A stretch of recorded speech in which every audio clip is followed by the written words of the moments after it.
Grandma, TT, stepmom, or mother. There are so many women and female role models that play an integral role in our lives, from helping to boost our self-esteem to checking us when we get out of line. These women deserve their flowers for helping us to become who we are today. So, on this episode of A Balanced Life, we are talking about the women in our lives and why we love them. Joining us for this conversation is Deborah Bell, Dr. Sheree Watkins, Dr. Erin Bishop, and the mother of all mothers, Charlotte Avery. Come on in, everyone. Hello, everyone. How are we doing today? Hey, y'all. Hey. Absolutely. Now, I had to say the mother of all mothers, Charlotte Avery, let me get it right, the wife of one, the mom of 7. And the mom of one fur baby? One fur baby now, yes. Absolutely. The mother of all mothers. Okay. Now, as we wrap up the month of May and talking about all things mom, the conversation wouldn't be complete if we didn't highlight the women and female role models who might not be our biological mothers, but serve as mother figures and are just as integral to our lives. So let's start this conversation by identifying who these women are and why we love them. Now, I'm going to give y'all a moment to think. Okay, I'm going to jump on this one first. Give y'all a moment to think. And I'm going to kick us off. And I have a list. I'm sure, like all of us do. I have a list of women because I truly stand on the shoulders of giants. But my Medea, that when we actually call her Medea, my grandmama, my Medea, that's my girl. That's my girl. I was primarily raised by my grandmother, who is a 92-year-old whippersnapper. Let me just tell you. So there are so many reasons why she is my girl, from the things she taught me to her being my very first speaking coach. But the thing that was most pivotal is how she created a safe space for me just to be. In my mistakes, when I was wrong, when I'm right, I knew that she would be right there loving me no matter what. Even if she had to tell me a hard truth and put a hard switch to my behind because of my hard head, And it's because of this that I have the confidence to try new things, do hard things, venture out into the world, because I knew that even if I fail or completely fell down, I knew that I had that safe space in her, where I could always go back, get exactly what I needed to get back up again.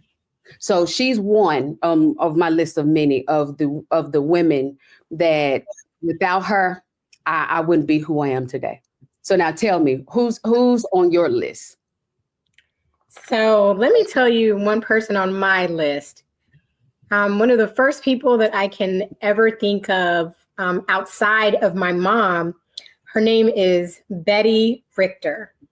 And man, oh man, she came into my life at such a pivotal time. She was my 9th grade math teacher. She was one of the first African-American teachers I ever had in school, and she was sharp. And she still is sharp. But let me tell you something. She was my hiding place and my saving grace when I was in school, all the way through high school, actually. And even after I graduated, she was one of the most incredible women. She was one of those women who came to work in a suit, and she was not playing. She was just so incredible. And not only did she make me feel safe at school, she was my venting place where, if I was just having a moment where I just needed to go off and vent, she was there for me. If I was having some craziness going on at home, she was there for me. And there were times when she would allow me to come to her home that was miles away from my house. But I'm telling you, everything about her was safe. It was warm. And she was just incredible. And I'm going to tell you something. Had it not been for her, I don't know if I would have really successfully made it through high school. And I wouldn't be who I am without Betty Richter in my life. And I believe that every student, especially now, I'm a mom, I have kids and, all the things, but I always pray that my children will have that one person or maybe even two people at school that can be their safe place. And thus far, my children have been able to have that, because sometimes we just can't talk about some things with our parents or what have you or whatever. And sometimes things happen in school where our kids need to be able, if their counselor is not available, if the school social worker is not available, they need to have somebody who will give them a human touch and will love them. And so that was Betty Richter for me. Mm-hmm. Mm-hmm. Absolutely. So Charlotte, I'm sorry, Charlotte. Is that why you go to the school suited and booted? Because of Miss Richter? You know what? I would tell you what, she is one reason why I know how to show up, for school meetings, because I'm dropping off lunch me and I'm coming to handle business me is not the same person. Right. So yes. Yeah, absolutely. Dr. Watkins, go ahead. So there were two people that was very pivotal to me, and one was earlier on and one was actually in college. Earlier on, there was Miss Sylvia. Miss Sylvia was the Girls and Boys Club director in Winston-Salem, North Carolina, off of Martin Luther King, right down the street from Winston-Salem State University. We went to the Girls and Boys Club from kindergarten all the way up until like about the 3rd and 4th grade. And it's being latchkey kids, the Boys and Girls Club was pivotal for me and my twin sister's education and also for our development. We learned to double dutch. We learned to really fall in love with books. We learned how to really just navigate learning about social cues and development. And it kept us out of trouble. Miss Sylvia saw something in us and helped us to develop as young girls. And I never forget, my mom ran into her probably about a year ago. She now is the regional director for Boys and Girls Club in the Winston-Salem, Greensboro district. And somehow she still remembers me and my twin sister. And so, and we still remember her. And then later in college, it was Toya Jacobs. She was pivotal in helping to see something in me and my twin sister in college, because we were 4.5 hours away. We were lost at a PWI, and we felt like we was alone. And probably within that first semester, we was like, we are going back home. This is not for us. We did not feel like we belonged. We did not feel like we fit in.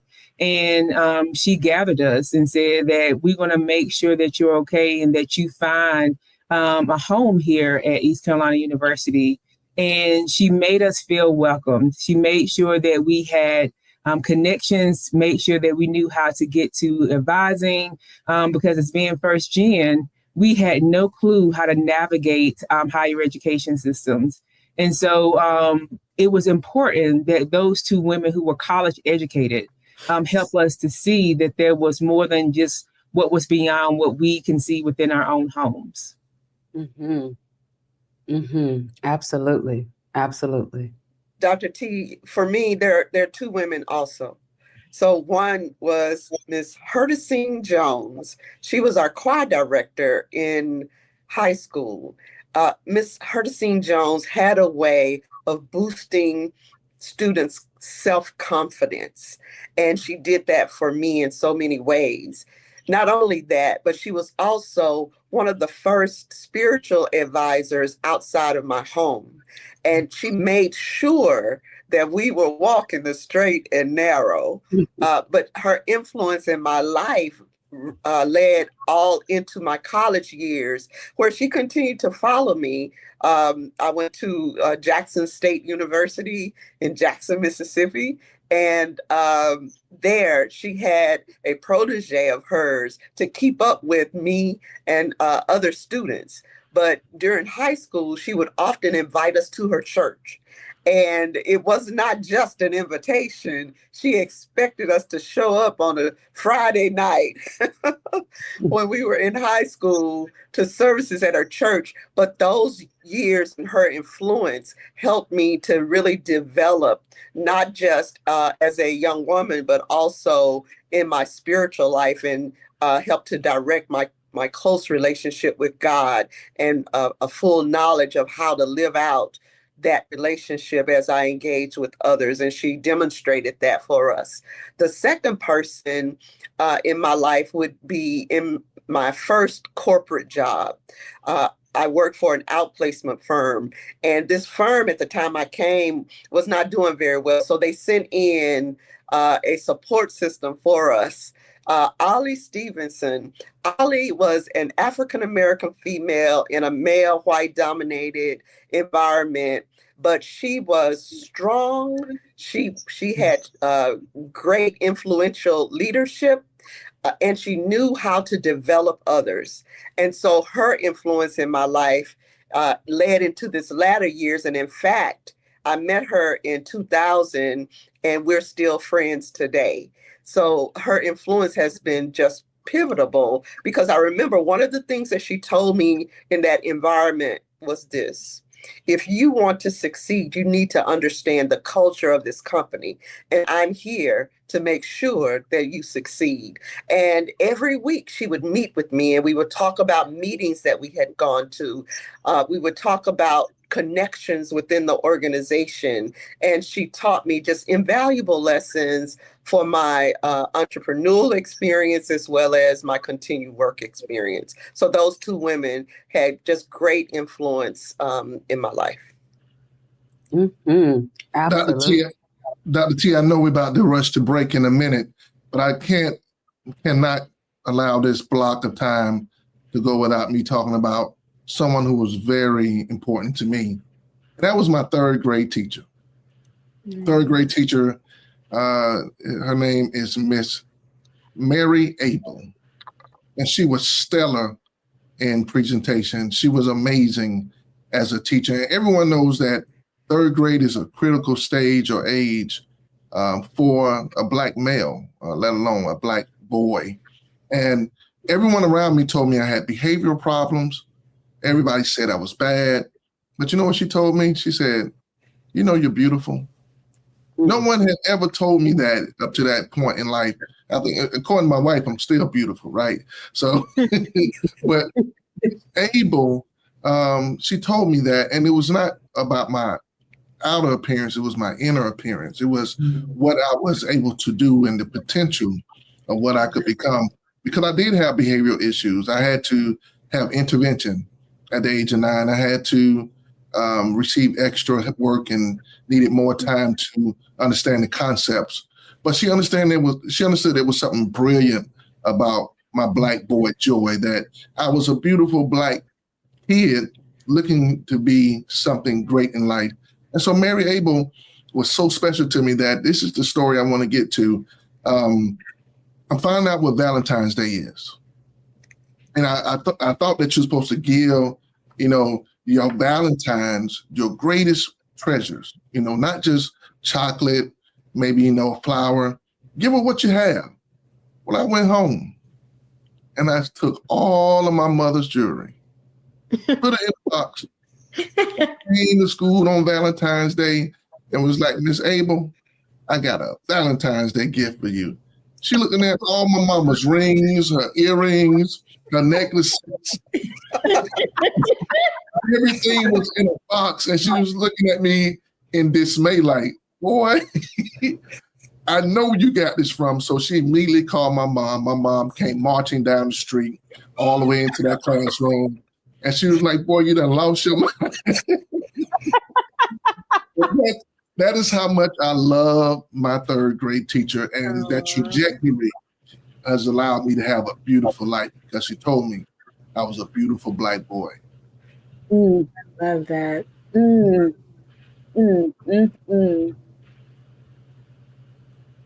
Okay, Sugar.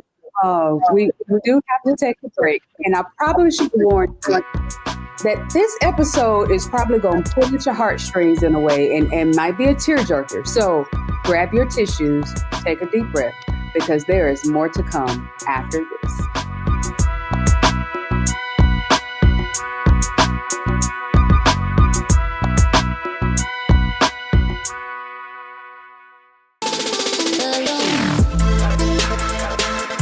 Hey y'all, welcome to The Other Side of Change, only on the Black Star Network and hosted by myself, Bria Baker, and my good sis, Jamira Burley.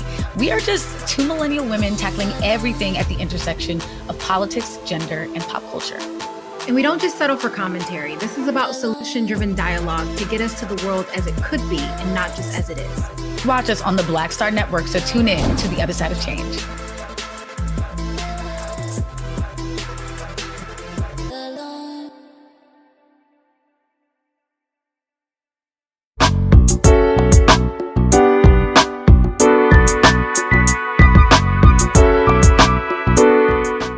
Welcome back, sugar. Okay, let's jump back into the conversation. So bring everyone back in as we talk about the women in our lives and why we love them. So now we've identified teachers that we bring all our mama's jewelry to, collegiate counselors, choir directors, professional mentors. We've identified some amazing women that have helped us along the way, right? So now I want to talk about, why are they important? Why is it important for us to have this community of women in our lives?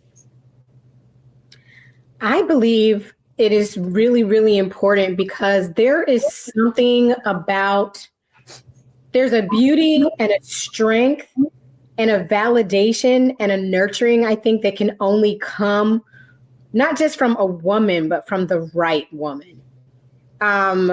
Who is just really gifted at looking deeper into who we are beyond the surface of what they see. And for me, the women in my lives who have just impacted me so much, they have been women who have challenged me. They are women who have made me want to dig deeper. They're women who made me want to live right and love right.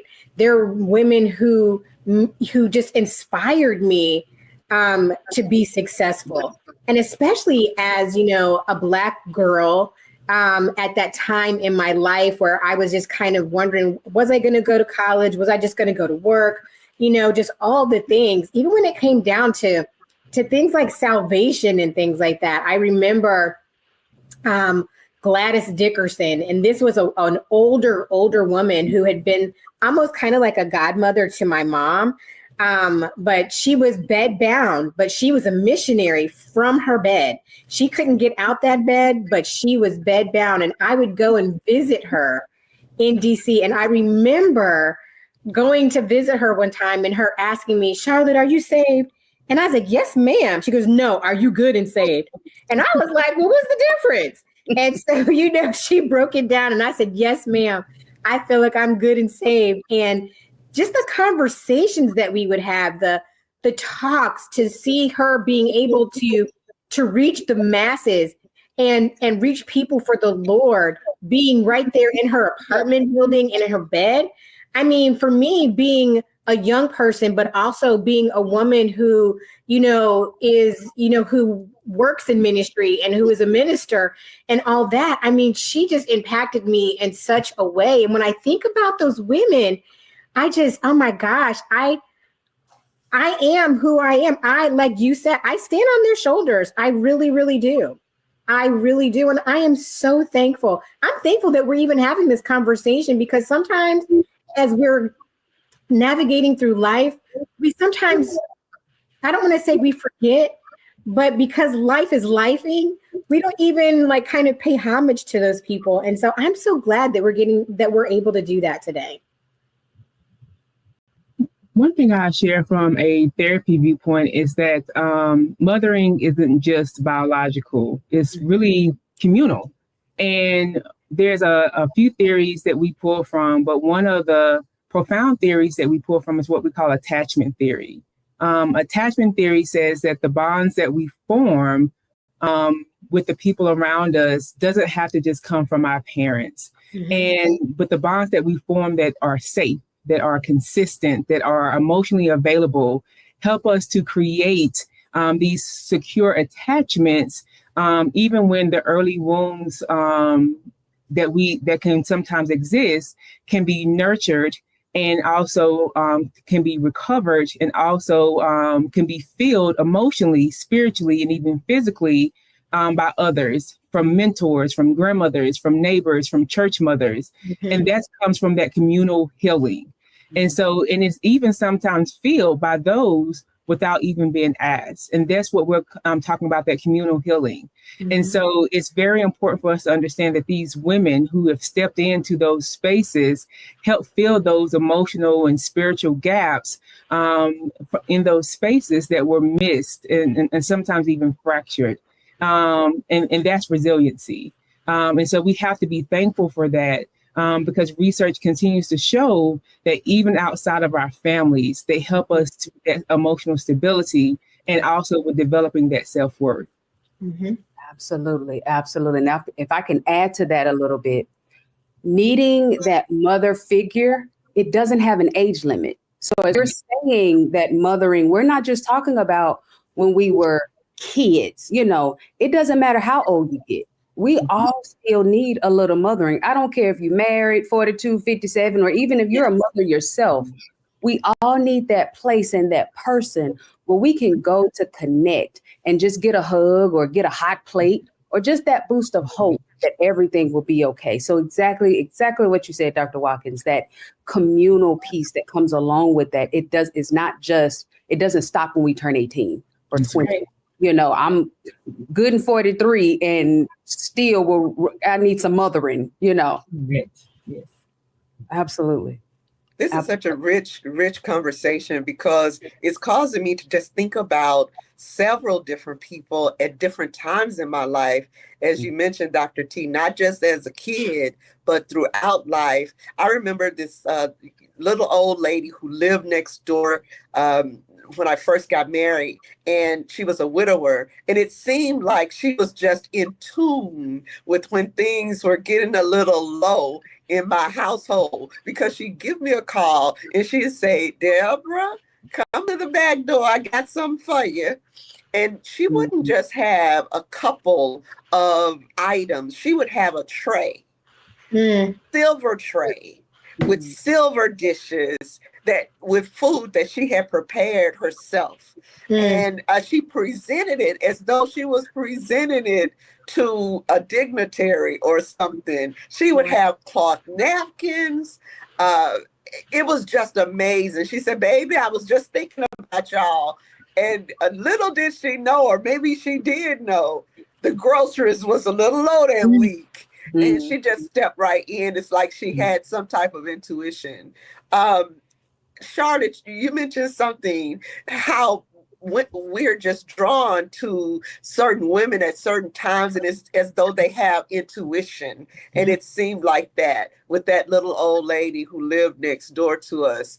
I can recall just being drawn to certain women who seemed to just know intuitively what I needed in that moment, in that time period in my life. And so those sisters, those mothers were just so important to me and filled so many gaps in my life just at the time when I needed them.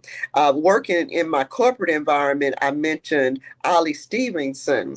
Ollie has become just a dear friend. She will challenge me. She will push me, and just at the time that I need, she will also remind me just of who I am and the strength and other qualities that I have for the thing that I'm going through in that time period. So these women, these mothers at different ages and times and spaces in our lives become so pivotal and so important. Absolutely. Dr. T, you don't mind if I jump in, do you? Come on, Dr. Bishop. You're talking about mothers. I got to jump in because, I still understand what it is to be a mother's baby, right? I'm a mama's boy, okay? the thing I love about my mother is that she just wasn't a backbone. She was the whole bone structure. Mm-hmm. My mother was special. She had that get it done DNA. You know, she could fix my plate, iron my shirt, and cover me in prayer all by 8 a.m. in the morning. You know, she was just special. And so when I think about the blessing of who my mother was, it's really the resilience of who she was. Like Cardi B did get it right. Cardi B said, if I get knocked down 9, I'm gonna get up 10. My mother got up every day to do the courageous thing of being a Black mother. And did it while being the head of Department of Social Services food distribution. Y'all remember the days when we was eating government cheese and getting that peanut butter? My mother was really in the community just like that. And so because of her, I'm in the community today. The seed and the fruit don't come from a foreign tree. It comes from the tree. And you can tell the tree by the fruit that it bears. So I know a lot of people have something to say, so I'll be quiet. But this is the last thing I'll say. Tupac said it best. I can never repay her, but my plan is to help her understand that she's appreciated. And so my mother, you know, has to always understand, even beyond the grave, that I'm a praiser. Because the Bible says your children shall rise up or raise up to call you blessed. Mm-hmm. And that's what may be someone's testimony, that because of your mother's prayers and your mother's love, you're resilient today, more than you ever been in life. Mm-hmm, mm-hmm. Yeah, and I think that is so important. And something I want to highlight that you kind of mentioned here, it takes the strength of a mother to be able to allow other women to come in and fill the gaps where that mom might not be able to be everywhere. And because Charlotte, I know you and Dr. Sheree personally, I've seen both of you do this, where even though like, yes, I'm the mother and that's my child, but let me allow this person to come in, this woman to come in, this coach to come in, this sister, friend, auntie, cousin to come in and fill in the gap where maybe they may feel more comfortable talking to you about, you know, something. I think that takes a strength for a mom to open up to do that, you know, and allow. So maybe your daughter really wants to get into makeup and you're not big on makeup. Hey, come over here and show her how to do this right here. And that's actually one of my real examples. My TT, the only reason I know how to do anything with those brushes is because my TT sat me down and my mom took me to her and was like, show her something, because I don't do all that with all of that y'all be doing. Show her how to do it, you know. And so I think I want to applaud the mothers who have that type of strength to say, hey, there's things that I don't necessarily know, but let me bring these other women to build this community around my child so that they can be the best that they can be. Yeah, I want to, if we can, I would really love to touch on that after the break, because I believe that there is so much strength in what you just said. And just because you birth somebody doesn't mean that you have the capacity to do everything involved in raising them. And so I would love to talk about that. Absolutely. Your wish is my command. So sugar, we're going to take this quick break, but do not go anywhere, because as you see, we coming right back with Charlotte Avery to touch on what we've just been talking about after this.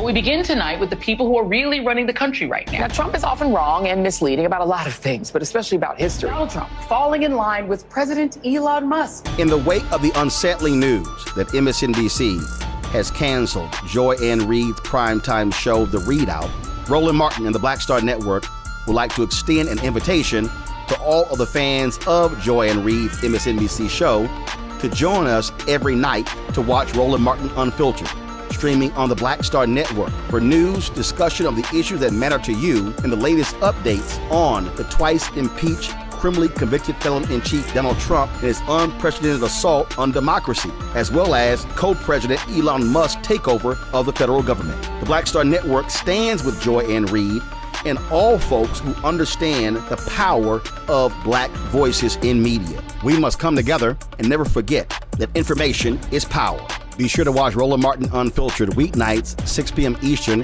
at youtube.com/Roland S. Martin or download the Black Star Network app.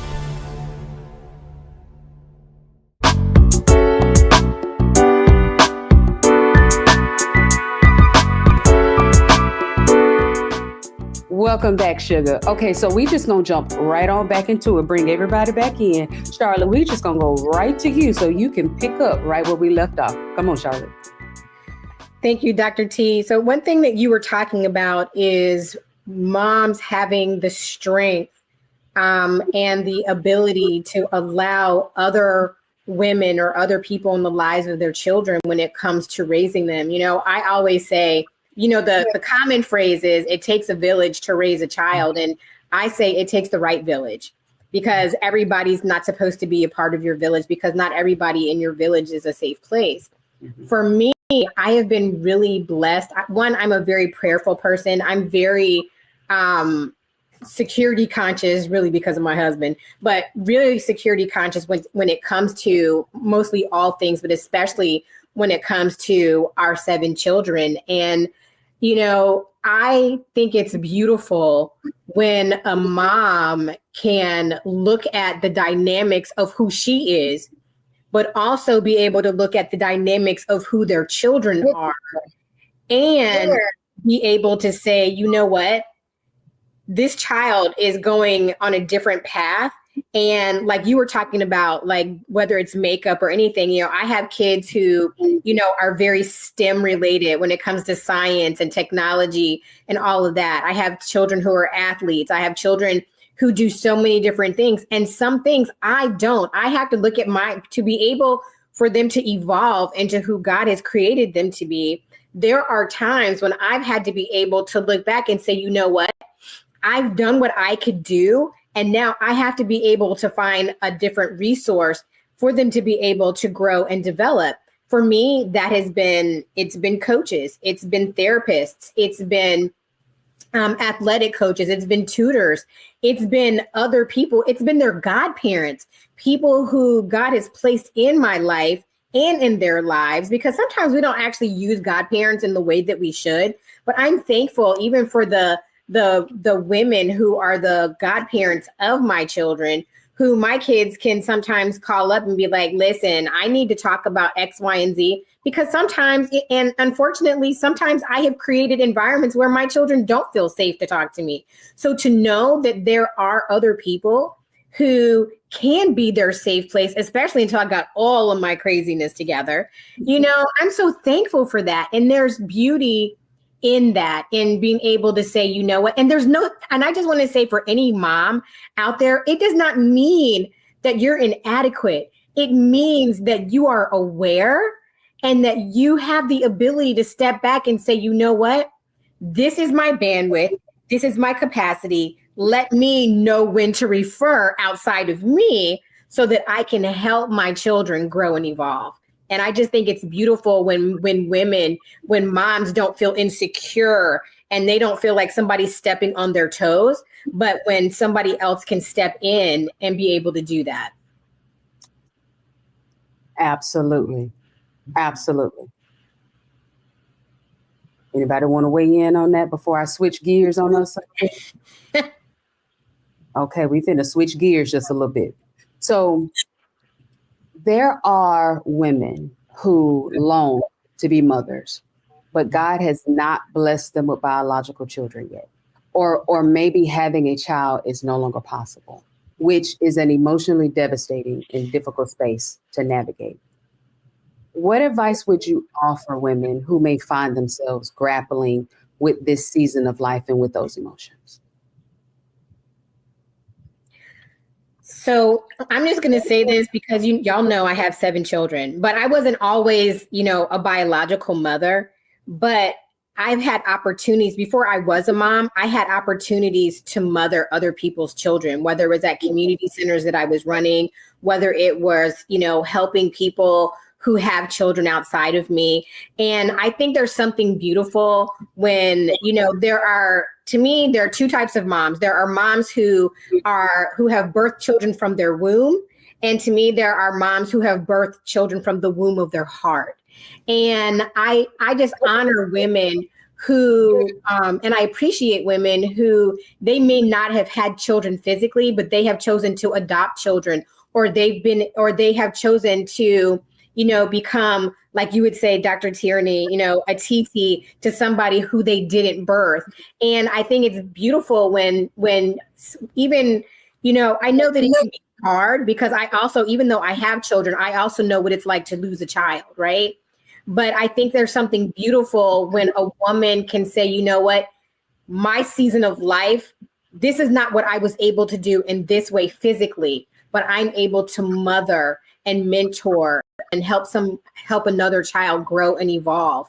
My mom, I saw my mom do it. I mean, even though my mom had me and my brother, I grew up watching my mom foster children who were children of her heart. And I just think that, there are times when you can, say, well, I may not be able to physically be a mom, but I can mother someone out of the womb of my heart. So I sit with women every single day, having this discussion, and this may not go over well with everyone, but I will say that we as a Black community need to restructure how we have this conversation first. Because many women surpass the typical age limit of becoming mothers based off of societal beliefs and structures. You have to be in a relationship, you have to be married, et cetera, et cetera.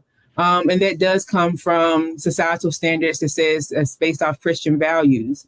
But I've met some very unhappy, single, married women who are parents, who are doing it alone. And so my very first advice coming as a clinical therapist is reestablishing what your values and beliefs are as a woman. The values and beliefs that our parents gave and instilled in us, which ones do you want to keep? Which ones do you want to let go? And which ones do you want to revise based off of the woman that you are now? Amen. And then two, not to reshare what's already been said, that there are other ways to be a mother, which is there is adoption, there's surrogacy, there's other ways to once again to share that gift. And so I do think that the conversation has to shift about what motherhood actually means to us as Black women, because what we have seen in literature and research is that we have been the mothers of the church for decades. Yes, that type of narrative has not necessarily served us well. We have many women who have died alone and died without support and have died being motherless women because of this narrative. So I do think there has to be a shift in our church, in our churches, about what it means to still serve God, but it can be restructured. I just want you to know I'm in your whole amen corner. Absolutely. All of it. Dr. T, you asked that question about advice for women who may not be able to have children or even past that age. I was married 10 years before we had our son. And throughout those years, families have this thing that with young married couples, when are you going to have children? When are you going to have kids, right? Mm-hmm. And having to deal with and face that question over and over in that span of 10 years was almost devastating and crippling.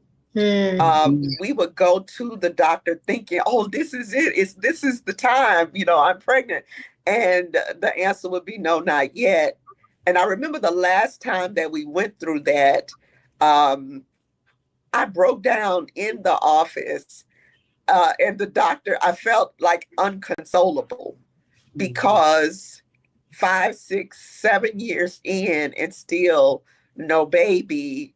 I finally just convinced myself that I don't even like kids, Mhm. let alone want to have one. I don't even like kids. But what I began to do as I prayed was just to say, Lord, your will be done. And I began to just embrace the people, the young people that God would put in my path. And he gave me such a sensitivity toward their needs, and just watching them and talking to them and listening to them.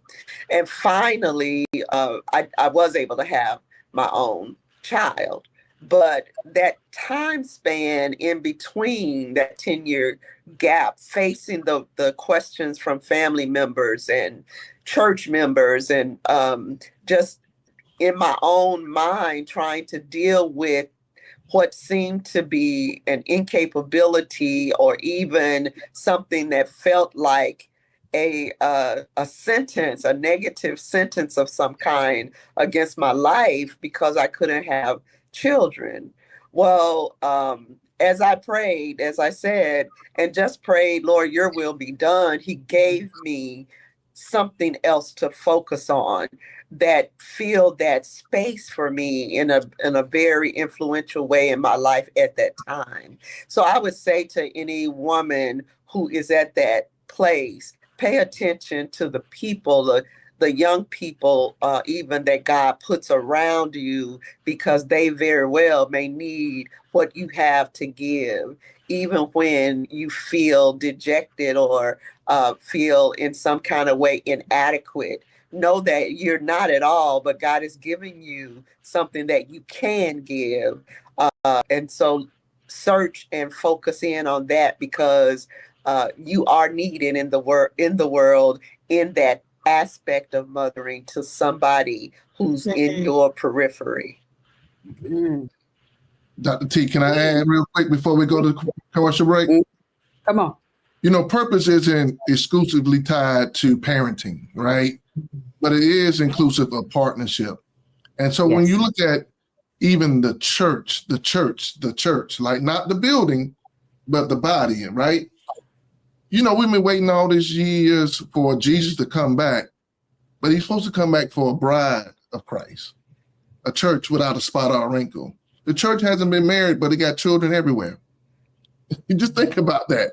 Jesus is going to marry the bride, the church, but we got children everywhere. It's all about your partnership with your purpose. Yeah, absolutely. That's good. Absolutely. Yeah. And that's one of the things, because I'm right there with you, you know, Deborah. I do not have children. And my thing is married, you know, and getting the question, when you gonna have kids? When you gonna have kids? You know, and 40 came up. Oh, she ain't gonna never have kids. Whoa. God is doing a new thing. You don't know. Hallelujah if I do. Hallelujah if I don't. You know, but for right now, I am the best TT, you know, that I am supposed to be for the children that God has brought along my path. Okay, so Sugar, we have got to go to break. I hate to do this. We have got to go to break. And I hope you grab those tissues, because when we come back from this quick break, we will be talking about the loss of a mother or our mother figures when we come back after this.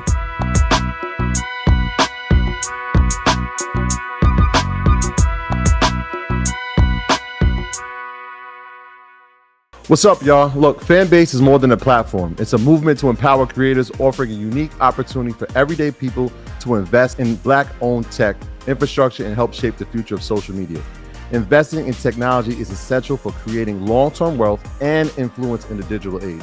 The Black community must not only consume tech, we must own it. Discover how equity crowdfunding can serve as a powerful tool for funding Black businesses, allowing entrepreneurs to raise capital directly through their community through the Jobs Act.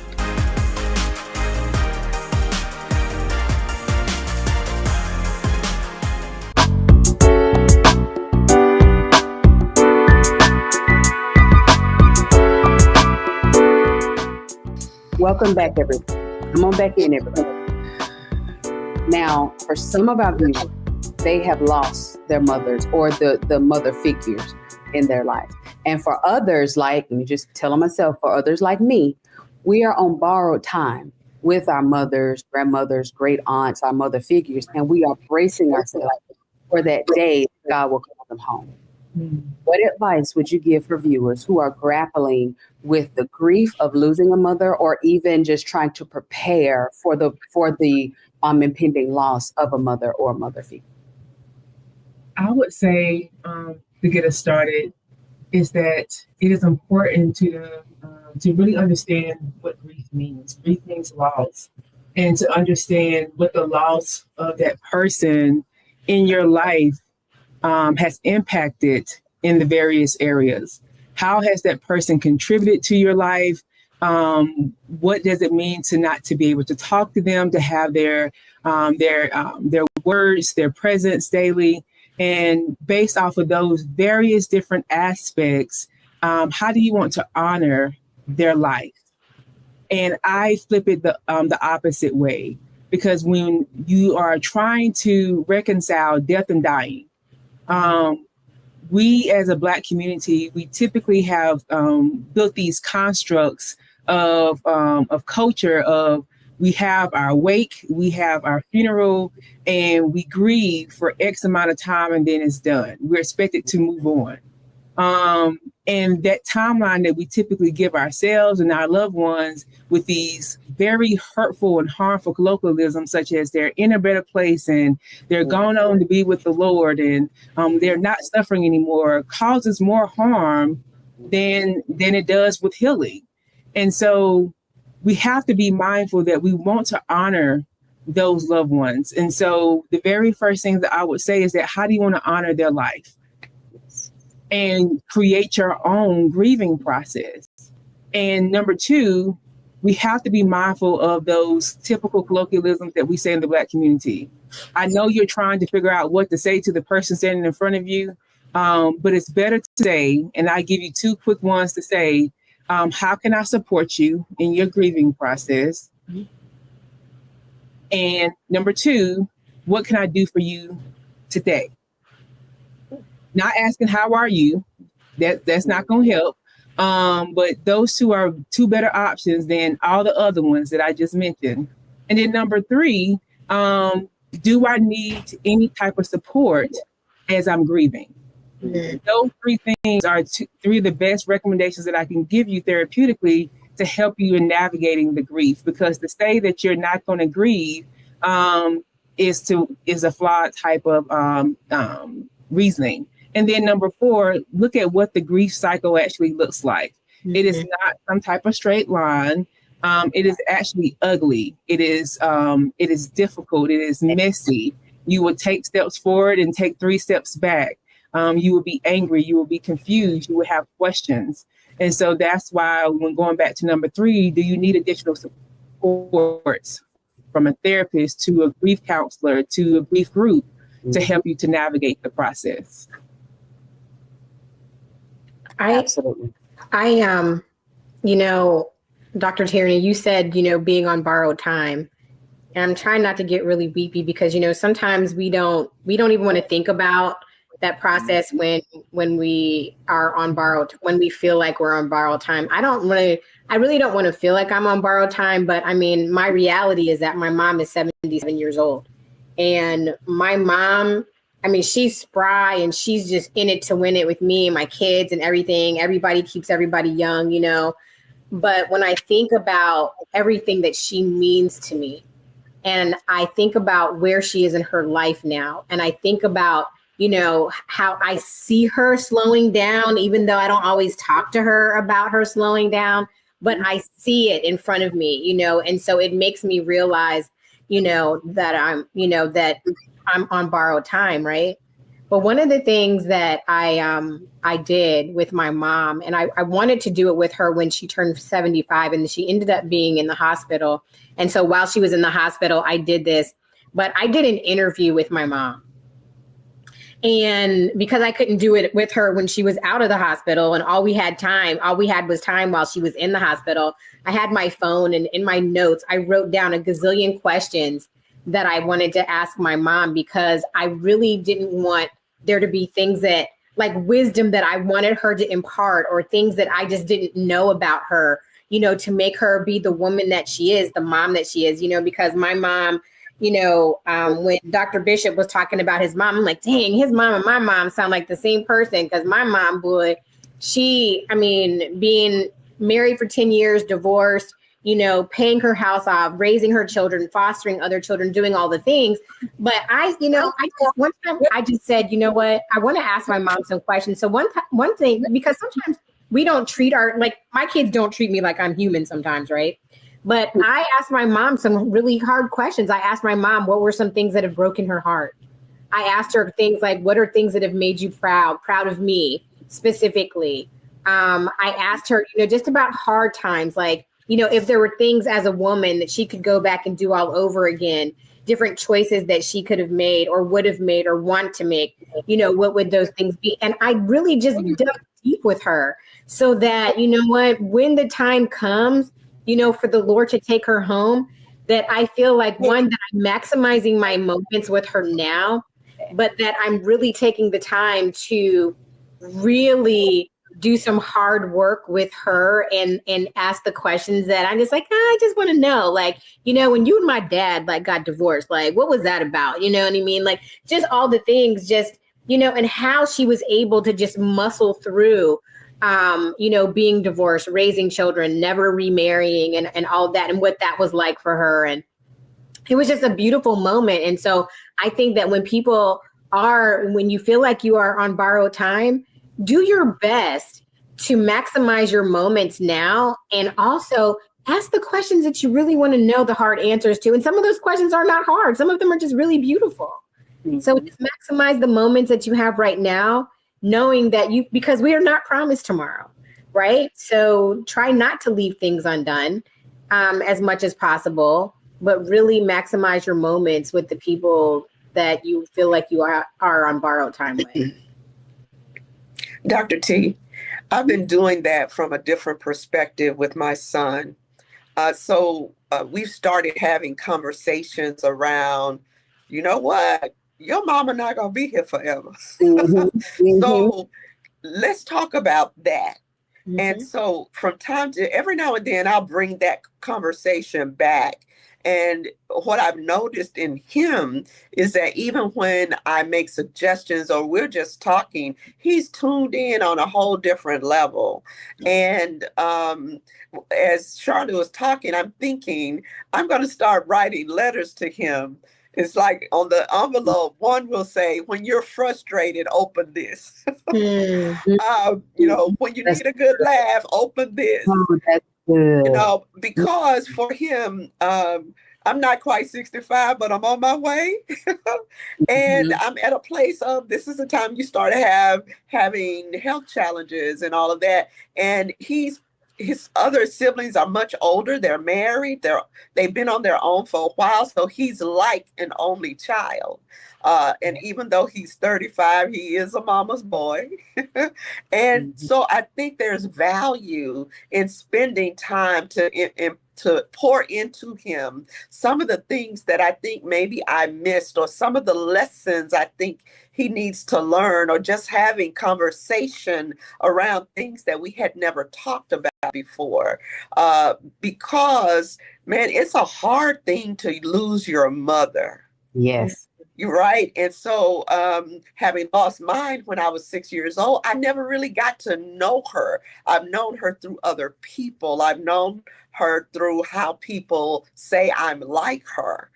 But there were so many things that I'd never get to ask her. Yeah. I'm grateful for how God has put so many other women in my life to mother me, and friends and sister friends and all of that. But I'm just taking this time to help him even before that time comes, because it will come. Yeah. That is, you bring up such a good point. And Dr. Bishop, I'm actually going to throw this to you. In Deborah talking about, you know, when it's her time, you know, to go on we've been talking about mothers, but I want to switch and talk about fathers for a second. There are husbands and fathers who've lost their wives. or the mothers of their children. And they're now kind of in a dual capacity of sorts, which can be especially difficult for fathers with young daughters. What advice would you give those dads to kind of help them navigate some of this?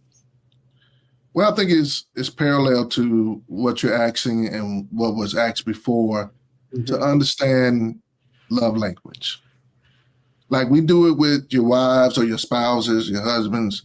We always, evaluate, are we speaking someone's love language?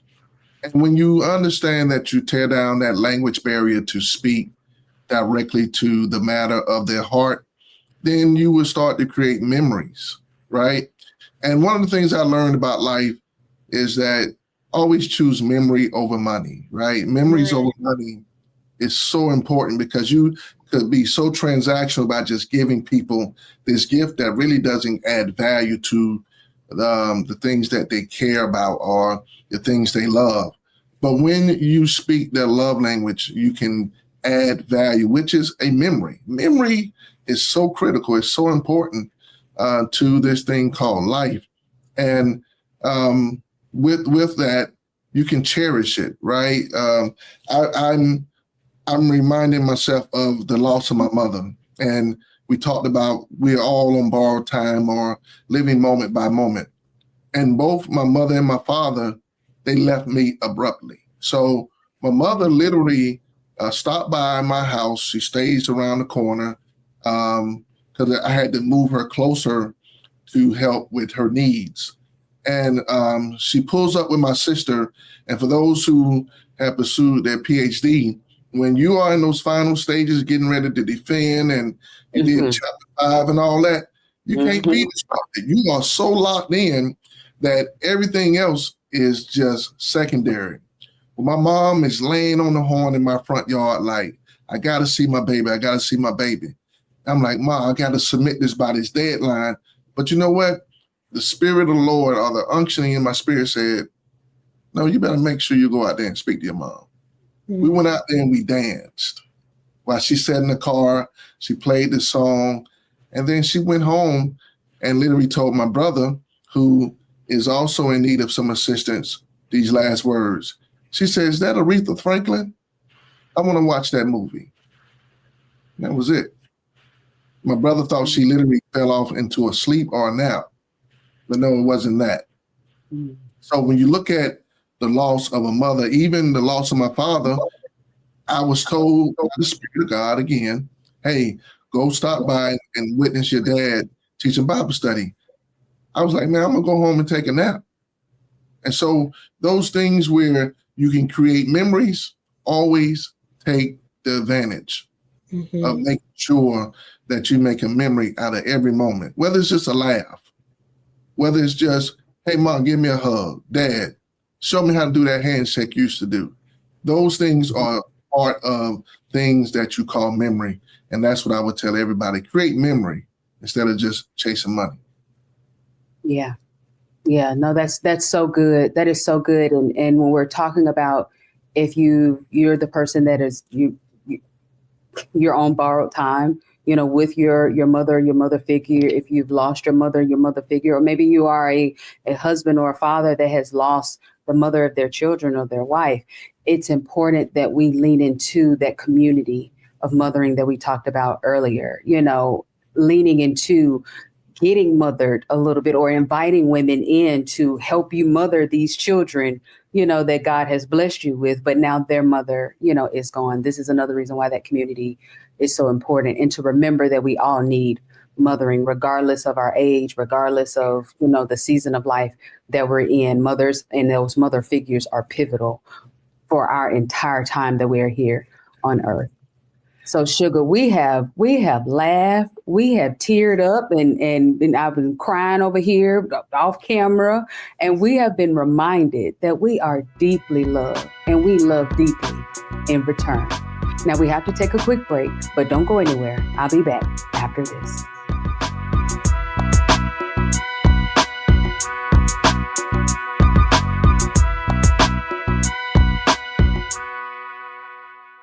Hello, I'm Isaac Hayes III, founder and CEO of Fanbase. Listen to what I'm about to tell you. The window to invest in Fanbase is closing. We've raised over $10.6 million of our $17 million goal. That means there's room for less than 6,370 people to invest in Fanbase for the average amount. The minimum to invest in Fanbase right now is $399. That makes you an owner in Fanbase today. Go to startengine.com/fanbase to invest. Why? Because current social apps have taken advantage of users for far too long, with content suppression, shadow banning, harmful racist content, and no real tools for monetization and equity. Fanbase has over 1.4 million users and counting, allowing anyone to reach all their following and monetize their content from day one. Social media is the new TV, and whoever owns the apps that distribute that content have the opportunity to own potential billion-dollar companies. While big platforms with uncertain futures are failing to serve their users, Fanbase is stepping up to fill the gap. Don't wait until it's too late. Invest now, invest for yourself and your future. Go to startengine.com/fanbase and own the next generation of social media.